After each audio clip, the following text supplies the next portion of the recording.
Hello students, welcome to our YouTube channel career planet. Myself Surendra Gurwani. Physics की worksheet में हम continuous discuss कर रहे थे। आज का हमारा चैप्टर का नाम है EMI, इलेक्ट्रोमैग्नेटिक इंडक्शन। राइट। सो इलेक्ट्रिसिटी इंड्यूस होती है ड्यू टू मैग्नेट, जैसा कि आपको डायग्राम में दिख रहा है। मैग्नेट की वजह से यहाँ पर इस कॉइल में करंट इंड्यूस होता है। इस कॉइल में करंट फ्लो हो रहा है विदाउट एनी बैटरी। सो ये करंट फ्लो होता है due to movement in magnetic flux, और we can say due to change in magnetic flux. Right. So due to change in magnetic flux current is induced in the coil. This phenomena is called electromagnetic induction. तो ये हमारी worksheet है आज की electromagnetic induction की। Start करते हैं। देखो question number first. In a conducting rod moves with a constant velocity v in a magnetic field, EMF is induced between both its end. किसी भी कंडक्टिंग रॉड के एंड्स पर EMF कब generate होगा? जब वो रॉड मूव कर रही है मैग्नेटिक फील्ड में। तो बोला है V और B दोनों पैरेलल हों, V और B दोनों परपेंडिकुलर हों, V और B दोनों अपोजिट हों, या ऑल ऑफ द अबव। तो इंड्यूस्ड EMF की वैल्यू आपको पता है। Induced EMF in the conducting rod, induced EMF की वैल्यू होती है BVL। इन स्केलर फॉर्म तो ऐसे लिखते हैं, वेक्टर फॉर्म में लिखोगे तो B dot V cross L, it is called scalar triple product. आप किसी का भी डॉट और किसी भी दो क्वांटिटीज़ का क्रॉस कर सकते हैं। तो मैं L को लिख देता हूँ डॉट, और B को V के साथ क्रॉस प्रोडक्ट में लिख देता हूँ। ठीक है। अब क्रॉस प्रोडक्ट जब भी खुलता है आपको पता है क्या आता है? साइन थीटा आता है। और साइन थीटा की वैल्यू इस केस में तो ज़ीरो है, पैरेलल और अपोजिट के केस में थीटा 0 थीटा 180, तो साइन थीटा क्या हो जाएगा? 0। तो EMF मिलेगा ही नहीं। EMF मिलेगा when V is perpendicular to B। तो करेक्ट ऑप्शन है इसका B। Right. So induced EMF मिलता है व्हेन साइन थीटा इज 1 और साइन थीटा इज नॉट 0। जब साइन थीटा नॉट 0 होगा तो इस केस में साइन थीटा 0 हो जाएगा, इस केस में 0 हो जाएगा। केवल B केस में साइन थीटा 0 नहीं होगा और EMF की वैल्यू मिल जाएगी। राइट। सो ये EMF आपको मिलेगा इन सेकेंड केस। नेक्स्ट देखो, the unit of the ratio of magnetic flux to resistance is equals to the unit of which quantity. तो मैग्नेटिक फ्लक्स की यूनिट और रेजिस्टेंस की यूनिट को अगर हम डिवाइड करें, मतलब रेशियो निकालें। सो रेशियो है मैग्नेटिक फ्लक्स का रेजिस्टेंस के साथ किसके इक्वल आएगा, किसकी यूनिट के इक्वल आएगा, तो ये हमें निकालना है रिलेशन। ठीक है। तो देखो आप यहाँ पर किसके इक्वल आएगा? तो ratio of magnetic flux to resistance. तो हम बात करें सबसे पहले फैराडे सेकेंड लॉ की, तो EMF की वैल्यू होती है change in flux, rate of change in flux. EMF की वैल्यू क्या होती है? Rate of change in flux. Right. So EMF की जगह हम लिख सकते हैं I इंटू R। वोल्टेज है, EMF है, वोल्टेज है, वोल्टेज की जगह लिखेंगे I इंटू R। तो ये आ गया delta phi upon delta t. हमें बोला है फ्लक्स का रेजिस्टेंस के साथ रेशियो, तो डेल्टा टी को उधर मल्टीप्लाई कर दो, I into delta t equals to delta phi upon R।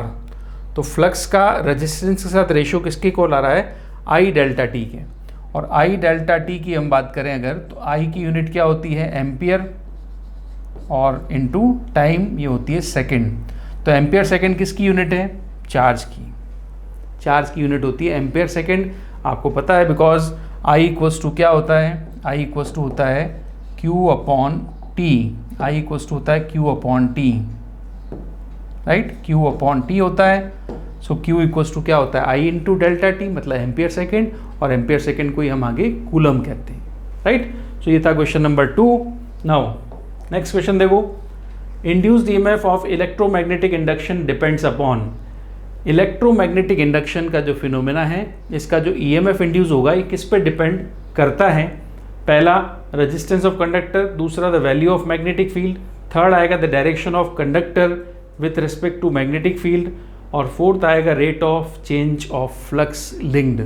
तो आपने पढ़ा ऐसा कि Faraday second law, the rate of change in magnetic flux, linked magnetic flux equals to directly proportional to induced EMF। Right. So induced EMF rate of change in flux पर depend करता है according to Faraday second law, इसलिए इसका option है D। Next देखो, when a bar magnet is entered in a coil, the induced EMF in the coil does not depend upon. अब उस coil में जो EMF इंड्यूस होगा वो किस पे डिपेंड नहीं करता है, जैसे कॉइल है, राइट।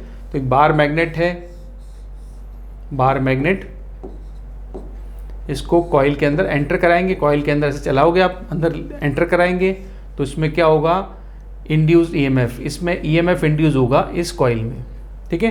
तो ये प्लस ये माइनस करंट फ्लो होगा इस तरह से, जैसे भी करंट फ्लो हो, डायरेक्शन की बात इसमें नहीं हो रही है, बात हो रही है इंड्यूस्ड ईएमएफ किस पे डिपेंड नहीं करता है, राइट।